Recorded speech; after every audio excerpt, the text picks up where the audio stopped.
पैशाचे तुकडे असतात. म्हणजे ऍक्च्युली ते डॉक्टरांशीच बोलणं झालं आणि स्वतः म्हणजे आमचे मेजर जे त्यांच्याकडनं झालं ना घटना, तर ते स्वतः पण म्हणजे हॉस्पिटलला होते. तिथे त्यांनी ते सगळ्या गोष्टी पाहिल्या. ड्रेसिंग, एक्सरे पण करायला घेतला सर त्याचा.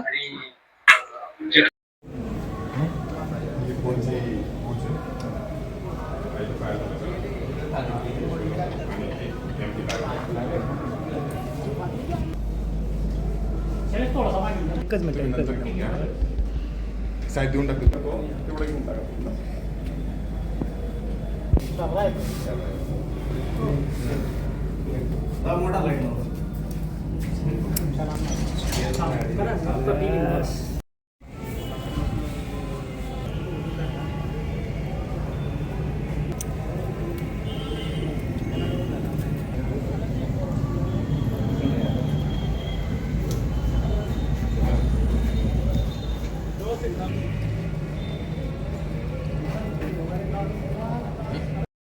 पहिले जावा तिकडे काय तयार झाला.